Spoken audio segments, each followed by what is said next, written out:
CM Siddaramaiah ಅವರನ್ನ ರಾಜೇಂದ್ರ ರಾಜಣ್ಣ ಭೇಟಿ ಮಾಡಿದ್ದಾರೆ. ವಿಧಾನಸೌಧದ ಸಿಎಂ ಕಚೇರಿಯಲ್ಲಿ ರಾಜಣ್ಣ ಅವರ ಮಗ ರಾಜೇಂದ್ರ ಸಿಎಂ ಅವರನ್ನ ಭೇಟಿಯಾಗಿದ್ದಾರೆ. ನಾಳೆ ಸಂಪೂರ್ಣ ವಿವರವನ್ನ ಪಡೆದುಕೊಳ್ತೀನಿ ಅಂತ ಸಿಎಂ ಭರವಸೆಯನ್ನ ಕೊಟ್ಟಿದ್ದಾರೆ. ಸಿಎಂ ಸಿದ್ದರಾಮಯ್ಯ ಅವರನ್ನ ಈ ಸಂದರ್ಭದಲ್ಲಿ ರಾಜೇಂದ್ರ ಭೇಟಿ ಮಾಡಿರೋದು ಸಹಜವಾಗಿ ಭಾರಿ ಮಹತ್ವವನ್ನ ಪಡೆದುಕೊಳ್ಳುತ್ತೆ. ಸೊ ನಾಳೆ ಸಂಪೂರ್ಣವಾಗಿ ಈ ವಿಚಾರವಾಗಿ ವಿವರವನ್ನ ಪಡೆದುಕೊಳ್ಳುತ್ತೇನೆ ಅಂತ ಸ್ವತಃ ಮುಖ್ಯಮಂತ್ರಿಗಳು ಈಗ ಭರವಸೆಯನ್ನ ನೀಡಿದ್ದಾರೆ. ವಿಧಾನಸೌಧದ ಮುಖ್ಯಮಂತ್ರಿಗಳ ಕಚೇರಿಯಲ್ಲಿ ರಾಜೇಂದ್ರ ಅವರು ಭೇಟಿಯನ್ನ ನೀಡಿರೋದು. ಸ್ವತಃ ರಾಜೇಂದ್ರ ಅವರು ಈಗಾಗಲೇ ಮಾಧ್ಯಮಗಳ ಮುಂದೆ ಮಾತಾಡಿದ್ದಾರೆ. ಕಳೆದ 6 ತಿಂಗಳಿಂದ ಅಪ್ಪ ಮಗನನ್ನ ಈ ಹನಿ ಟ್ರಾಪ್ ಕೆಡ್ಡಾಗೆ ಬೀಳಿಸೋದಕ್ಕೆ ನಿರಂತರವಾಗಿ ಪ್ರಯತ್ನಗಳಾಗಿದೆ. ತಂದೆ ಮಗನ ಪೈಕಿ ಇಬ್ಬರನ್ನ ಇವರು ಈ ರೀತಿ ಕಟ್ಟಿ ಹಾಕಿ ರಾಜಕೀಯವಾಗಿ ಅಂತ್ಯಗೊಳಿಸುವ ದುರುದ್ದೇಶವನ್ನ ಹೊಂದಿದ್ದಾರೆ. ನಾವಿದಕ್ಕೆ ಬಗ್ಗೋರಲ್ಲ ಅಂತ ಈಗ ಏನು ಅಧಿವೇಶನದಲ್ಲಿ ಸುಧಾ ಕೆಎನ್ ರಾಜಣ್ಣ ಅವರೇ ಸಚಿವರೇ ಕೂಡ ನಮ್ಮ ಮೇಲೆ ಹನಿ ಟ್ರಾಪ್ ಆಗಿರ್ತಕ್ಕಂಥ ನಿಜ ಅಂತಕ್ಕಂಥ ಮಾತನಾಡಿದ್ದಾರೆ. ಜೊತೆಗೆ ಉನ್ನತ ಮಟ್ಟದ ತನಿಖೆಗೂ ಕೂಡ ಈಗಾಗಲೇ ಪರಮೇಶ್ವರ್ ಅವರು ಸೂಚನೆಯನ್ನು ಕೂಡ ಕೊಟ್ಟಿರ್ತಕ್ಕಂಥ. ನಮ್ಮ ಜೊತೆಗೆ ನೇರವಾಗಿ ಮಾತನಾಡೋದಕ್ಕೆ ಕೆಎನ್ ರಾಜಣ್ಣ ಅವರ ಪುತ್ರರಾದಂತಹ ರಾಜೇಂದ್ರ ಅವರೇ ಇದ್ದಾರೆ. ಅವರನ್ನೇ ಮಾತಾಡಿಸ್ತೇನೆ. ಸರ್ ನಮಸ್ತೆ. ಇಂತಹ ಒಂದು ಕೆಟ್ಟ ಸಂಸ್ಕೃತಿ ಮತ್ತೆ ಏನು ರಾಜ್ಯ ರಾಜಕಾರಣ ಮತ್ತೆ ಸದ್ದು ಮಾಡ್ತಾ ಇದೆ. ಅದರಲ್ಲಿ ನೇರವಾಗಿ ಈಗ ನಿಮ್ಮ ತಂದೆಯವರು ಅಂದ್ರೆ ರಾಜಣ್ಣ ಅವರು ನೇರವಾಗಿ ಆರೋಪವನ್ನು ಮಾಡಿದ್ದಾರೆ ಅಧಿವೇಶನದಲ್ಲಿ. ನಿಮ್ಮ ಫಸ್ಟ್ ರಿಯಾಕ್ಷನ್ ಏನೇ?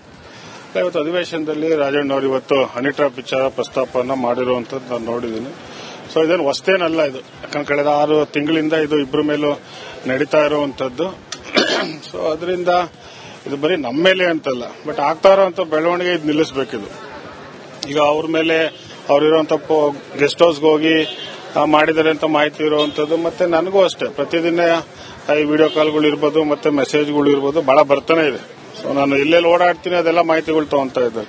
ಸೊ ಅದರಿಂದ ಇದಾಗುವಂತದ್ದು ನಿಲ್ಲಿಸಬೇಕು. ಸಿಡಿ ಫ್ಯಾಕ್ಟರಿ ಇದೆ, 48 ಜನರ ಒಂದು ಸಿಡಿಗಳು ತಯಾರಾಗಿದೆ ಅಂತೇಳಿ ಸಚಿವ ರಾಜಣ್ಣ ಅವರು ನೇರವಾಗಿ ಅಧಿವೇಶನದಲ್ಲಿ ಹೇಳಿರ್ತಕ್ಕಂಥದ್ದು.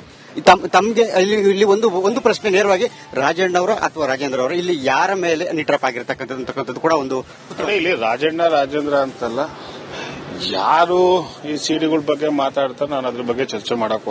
ಬಸವರಾಜ ಯತ್ನಾಳ್ರವರು ಬಹಳ ಗಂಭೀರವಾದಂತಹ ಪ್ರಶ್ನೆಯನ್ನ ಎತ್ತಿದ್ದಾರೆ.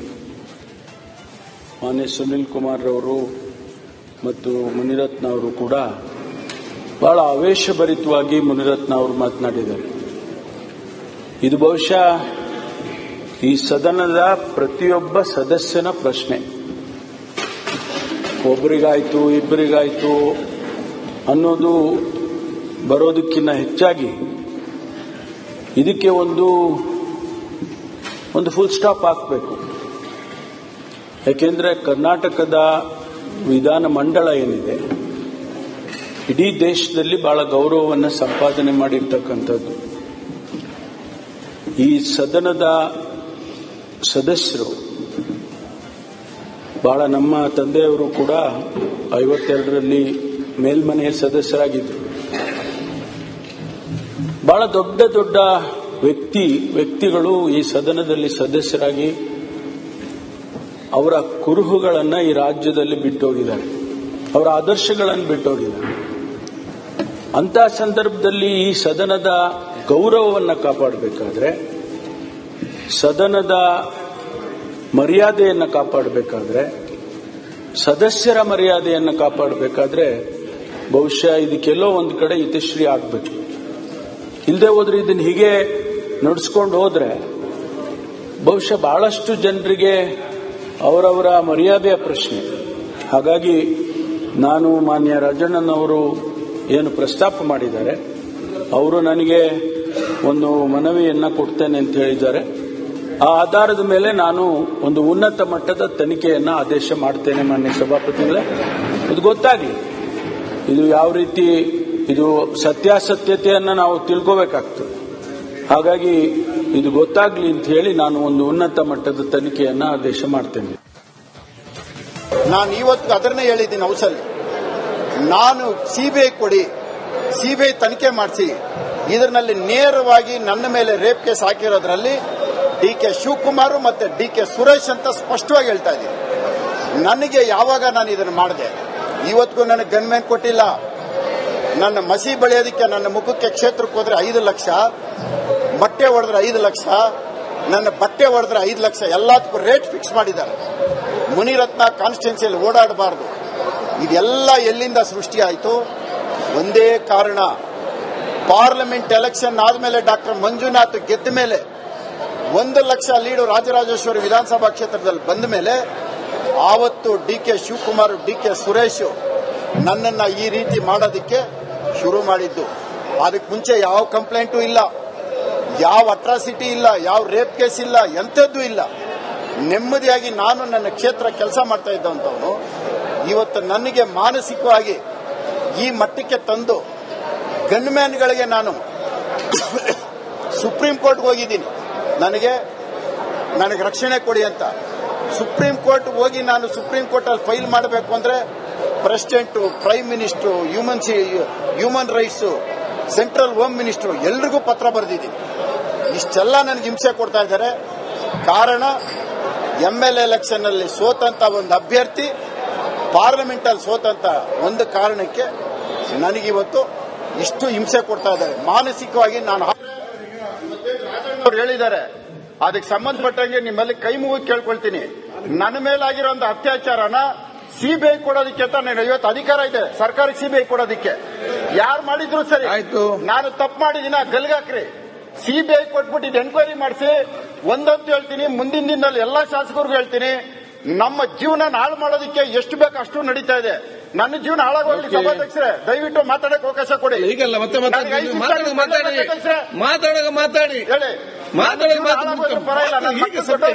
ಬಜೆಟ್ ಅಲ್ಲಿ ಸಭಾಧ್ಯಕ್ಷರೇ ನಿಮ್ಮ ಕೈ ಮುಗಿ ಕೇಳ್ತೀನಿ, ಕೇಳ್ಕೊಳ್ಳಿ. ಮಾತಾಡೋದು ಮಾತಾಡಿ. ಮೊಮ್ಮಕ್ಕಳು ಅವ್ರಿಗೆ 15 ವರ್ಷ ಆಯ್ತು, ಅವ್ರು ಏನಂತ ತಲೆ ಎತ್ಕೊಂಡು ಹೊರಡ್ತಾರೆ. ನೀವೇನ್ ಬೇಕಾದ್ರೆ ಪನಿಷ್ಮೆಂಟ್ ಕೊಡಿ. ರೇಪ್ ಮಾಡಿಲ್ಲ ಸಭಾಧ್ಯಕ್ಷರೇ, ಇವತ್ತು ಬರ್ಲಿ. ಇವತ್ತು ಬಂದ್ಬಿಟ್ಟು ನನ್ನ ಎದುರುಗಡೆ ಪ್ರಮಾಣ ಮಾಡ್ಲಿ. ಅವ್ರು ಮುಗಿಯಂತ ಶನಿಮಾತ್ಮ ದೇವಸ್ಥಾನಕ್ಕೆ ಹೋಗಿ ಮುಗಿತಾರೆ, ಪ್ರಮಾಣ ಮಾಡ್ಲಿ. ನಾನು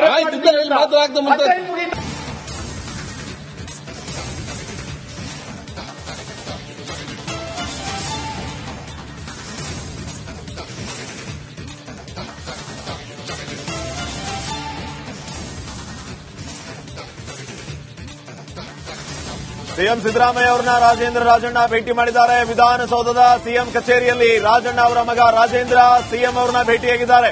ನಾಳೆ ಸಂಪೂರ್ಣ ವಿವರವನ್ನ ಪಡೆದುಕೊಳ್ತೀನಿ ಅಂತ ಸಿಎಂ ಭರವಸೆಯನ್ನ ಕೊಟ್ಟಿದ್ದಾರೆ. ಸಿಎಂ ಸಿದ್ದರಾಮಯ್ಯ ಅವರನ್ನ ಈ ಸಂದರ್ಭದಲ್ಲಿ ರಾಜೇಂದ್ರ ಭೇಟಿ ಮಾಡಿರೋದು ಸಹಜವಾಗಿ ಭಾರಿ ಮಹತ್ವವನ್ನ ಪಡೆದುಕೊಳ್ಳುತ್ತೆ. ಸೊ ನಾಳೆ ಸಂಪೂರ್ಣವಾಗಿ ಈ ವಿಚಾರವಾಗಿ ವಿವರವನ್ನ ಪಡೆದುಕೊಳ್ಳುತ್ತೇನೆ ಅಂತ ಸ್ವತಃ ಮುಖ್ಯಮಂತ್ರಿಗಳು ಈಗ ಭರವಸೆಯನ್ನ ನೀಡಿದ್ದಾರೆ. ವಿಧಾನಸೌಧದ ಮುಖ್ಯಮಂತ್ರಿಗಳ ಕಚೇರಿಯಲ್ಲಿ ರಾಜೇಂದ್ರ ಅವರು ಭೇಟಿಯನ್ನ ನೀಡಿರೋದು.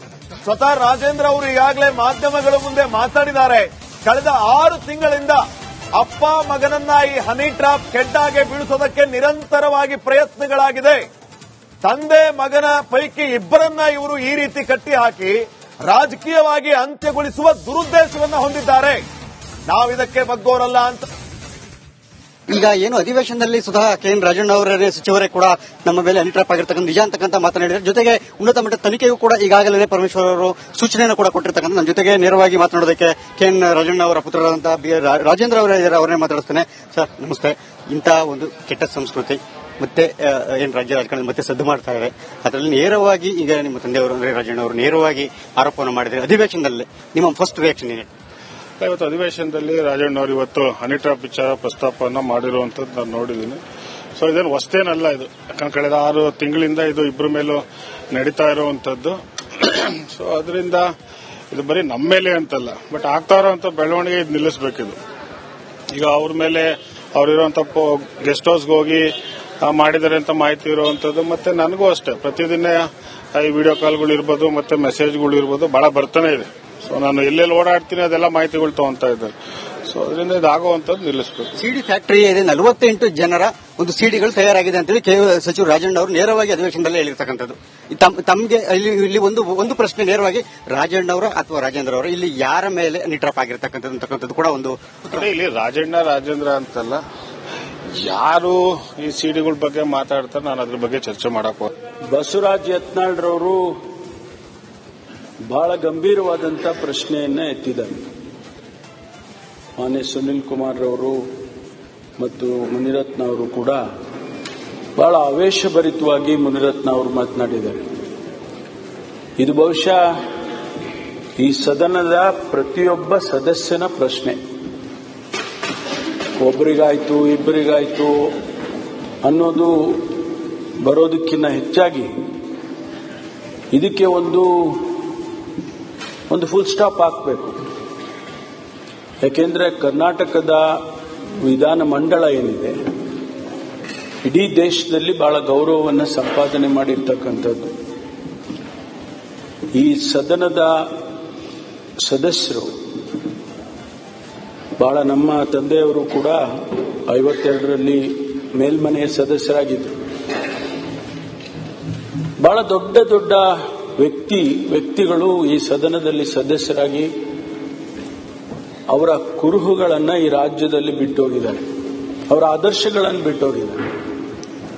ಅಂತ ಸಂದರ್ಭದಲ್ಲಿ ಈ ಸದನದ ಗೌರವವನ್ನು ಕಾಪಾಡಬೇಕಾದ್ರೆ, ಸದನದ ಮರ್ಯಾದೆಯನ್ನು ಕಾಪಾಡಬೇಕಾದ್ರೆ, ಸದಸ್ಯರ ಮರ್ಯಾದೆಯನ್ನು ಕಾಪಾಡಬೇಕಾದ್ರೆ ಬಹುಶಃ ಇದಕ್ಕೆಲ್ಲೋ ಒಂದು ಕಡೆ ಇತಿಶ್ರೀ ಆಗಬೇಕು. ಇಲ್ಲದೆ ಹೋದ್ರೆ ಇದನ್ನು ಹೀಗೆ ನಡೆಸ್ಕೊಂಡು ಹೋದ್ರೆ ಬಹುಶಃ ಬಹಳಷ್ಟು ಜನರಿಗೆ ಅವರವರ ಮರ್ಯಾದೆಯ ಪ್ರಶ್ನೆ. ಹಾಗಾಗಿ ನಾನು ಮಾನ್ಯ ರಾಜಣ್ಣನವರು ಏನು ಪ್ರಸ್ತಾಪ ಮಾಡಿದ್ದಾರೆ, ಅವರು ನನಗೆ ಒಂದು ಮನವಿಯನ್ನ ಕೊಡ್ತೇನೆ ಅಂತ ಹೇಳಿದ್ದಾರೆ. ಆ ಆಧಾರದ ಮೇಲೆ ನಾನು ಒಂದು ಉನ್ನತ ಮಟ್ಟದ ತನಿಖೆಯನ್ನ ಆದೇಶ ಮಾಡ್ತೇನೆ ಮಾನ್ಯ ಸಭಾಪತಿಗಳೇ. ಇದು ಗೊತ್ತಾಗಲಿ, ಇದು ಯಾವ ರೀತಿ, ಇದು ಸತ್ಯಾಸತ್ಯತೆಯನ್ನು ನಾವು ತಿಳ್ಕೋಬೇಕಾಗ್ತದೆ. ಹಾಗಾಗಿ ಇದು ಗೊತ್ತಾಗ್ಲಿ ಅಂತ ಹೇಳಿ ನಾನು ಒಂದು ಉನ್ನತ ಮಟ್ಟದ ತನಿಖೆಯನ್ನ ಆದೇಶ ಮಾಡ್ತೇನೆ. ನಾನು ಇವತ್ತು ಅದನ್ನೇ ಹೇಳಿದ್ದೀನಿ ಹೌಸಲ್ಲಿ, ನಾನು ಸಿಬಿಐ ಕೊಡಿ, ಸಿಬಿಐ ತನಿಖೆ ಮಾಡಿಸಿ, ಇದರಲ್ಲಿ ನೇರವಾಗಿ ನನ್ನ ಮೇಲೆ ರೇಪ್ ಕೇಸ್ ಹಾಕಿರೋದ್ರಲ್ಲಿ DK ಶಿವಕುಮಾರ್ ಮತ್ತೆ DK ಸುರೇಶ್ ಅಂತ ಸ್ಪಷ್ಟವಾಗಿ ಹೇಳ್ತಾ ಇದ್ದೀನಿ. ನನಗೆ ಯಾವಾಗ ನಾನು ಇದನ್ನು ಮಾಡಿದೆ, ಇವತ್ತಿಗೂ ನನಗೆ ಗನ್ಮ್ಯಾನ್ ಕೊಟ್ಟಿಲ್ಲ. ನನ್ನ ಮಸಿ ಬೆಳೆಯೋದಕ್ಕೆ ನನ್ನ ಮುಖಕ್ಕೆ ಕ್ಷೇತ್ರಕ್ಕೆ ಹೋದ್ರೆ 5 ಲಕ್ಷ, ಬಟ್ಟೆ ಹೊಡೆದ್ರೆ 5 ಲಕ್ಷ, ನನ್ನ ಬಟ್ಟೆ ಹೊಡೆದ್ರೆ 5 ಲಕ್ಷ, ಎಲ್ಲದಕ್ಕೂ ರೇಟ್ ಫಿಕ್ಸ್ ಮಾಡಿದ್ದಾರೆ. ಮುನಿರತ್ನ ಕಾನ್ಸ್ಟಿಟ್ಯೂನ್ಸಿಯಲ್ಲಿ ಓಡಾಡಬಾರ್ದು. ಇದೆಲ್ಲ ಎಲ್ಲಿಂದ ಸೃಷ್ಟಿಯಾಯಿತು? ಒಂದೇ ಕಾರಣ, ಪಾರ್ಲಿಮೆಂಟ್ ಎಲೆಕ್ಷನ್ ಆದಮೇಲೆ ಡಾಕ್ಟರ್ ಮಂಜುನಾಥ್ ಗೆದ್ದ ಮೇಲೆ 1 ಲಕ್ಷ ಲೀಡು ರಾಜರಾಜೇಶ್ವರಿ ವಿಧಾನಸಭಾ ಕ್ಷೇತ್ರದಲ್ಲಿ ಬಂದ ಮೇಲೆ ಆವತ್ತು DK ಶಿವಕುಮಾರ್, DK ಸುರೇಶ್ ನನ್ನನ್ನು ಈ ರೀತಿ ಮಾಡೋದಕ್ಕೆ ಶುರು ಮಾಡಿದ್ದು. ಅದಕ್ಕೆ ಮುಂಚೆ ಯಾವ ಕಂಪ್ಲೇಂಟು ಇಲ್ಲ, ಯಾವ ಅಟ್ರಾಸಿಟಿ ಇಲ್ಲ, ಯಾವ ರೇಪ್ ಕೇಸ್ ಇಲ್ಲ, ಎಂಥದ್ದು ಇಲ್ಲ. ನೆಮ್ಮದಿಯಾಗಿ ನಾನು ನನ್ನ ಕ್ಷೇತ್ರ ಕೆಲಸ ಮಾಡ್ತಾ ಇದ್ದಂಥವನು ಇವತ್ತು ನನಗೆ ಮಾನಸಿಕವಾಗಿ ಈ ಮಟ್ಟಕ್ಕೆ ತಂದು ಗನ್ಮ್ಯಾನ್ಗಳಿಗೆ ನಾನು ಸುಪ್ರೀಂ ಕೋರ್ಟ್ಗೆ ಹೋಗಿದ್ದೀನಿ, ನನಗೆ ರಕ್ಷಣೆ ಕೊಡಿ ಅಂತ. ಸುಪ್ರೀಂ ಕೋರ್ಟ್ ಹೋಗಿ ನಾನು ಸುಪ್ರೀಂ ಕೋರ್ಟ್ ಅಲ್ಲಿ ಫೈಲ್ ಮಾಡಬೇಕು ಅಂದ್ರೆ president, prime minister, human rights, central home minister ಎಲ್ರಿಗೂ ಪತ್ರ ಬರೆದಿದ್ದೀನಿ. ಇಷ್ಟೆಲ್ಲ ನನಗೆ ಹಿಂಸೆ ಕೊಡ್ತಾ ಇದ್ದಾರೆ. ಕಾರಣ, MLA ಎಲೆಕ್ಷನ್ ಅಲ್ಲಿ ಸೋತಂತ ಒಂದು ಅಭ್ಯರ್ಥಿ ಪಾರ್ಲಿಮೆಂಟ್ ಅಲ್ಲಿ ಸೋತಂತ ಒಂದು ಕಾರಣಕ್ಕೆ ನನಗಿವತ್ತು ಇಷ್ಟು ಹಿಂಸೆ ಕೊಡ್ತಾ ಇದ್ದಾರೆ ಮಾನಸಿಕವಾಗಿ. ನಾನು ಅವ್ರು ಹೇಳಿದ್ದಾರೆ, ಅದಕ್ಕೆ ಸಂಬಂಧಪಟ್ಟಂಗೆ ನಿಮ್ಮಲ್ಲಿ ಕೈ ಮುಗಿ ಕೇಳ್ಕೊಳ್ತೀನಿ, ನನ್ನ ಮೇಲಾಗಿರೋ ಒಂದು ಅತ್ಯಾಚಾರನ ಸಿಬಿಐ ಕೊಡೋದಕ್ಕೆ ಅಂತ ನಾನು ಇವತ್ತು ಅಧಿಕಾರ ಇದೆ ಸರ್ಕಾರಕ್ಕೆ ಸಿಬಿಐ ಕೊಡೋದಕ್ಕೆ. ಯಾರು ಮಾಡಿದ್ರು ಸರಿ, ನಾನು ತಪ್ಪು ಮಾಡಿದಿನ ಗಲ್ಗಾಕ್ರಿ, ಸಿಬಿಐ ಕೊಟ್ಬಿಟ್ಟು ಎನ್ಕ್ವೈರಿ ಮಾಡಿಸಿ. ಒಂದಂತೂ ಹೇಳ್ತೀನಿ, ಮುಂದಿನ ದಿನದಲ್ಲಿ ಎಲ್ಲಾ ಶಾಸಕರಿಗೂ ಹೇಳ್ತೀನಿ, ನಮ್ಮ ಜೀವನ ಹಾಳು ಮಾಡೋದಕ್ಕೆ ಎಷ್ಟು ಬೇಕು ಅಷ್ಟು ನಡೀತಾ ಇದೆ. ನನ್ನ ಜೀವನ ಹಾಳಾಗೋಗ್ಲಿ. ಸಭಾಧ್ಯಕ್ಷರೇ, ದಯವಿಟ್ಟು ಮಾತಾಡಕ್ಕೆ ಅವಕಾಶ ಕೊಡಿ. ಈಗಲ್ಲ ಮತ್ತೆ ಮಾತಾಡಿ ಹೇಳಿ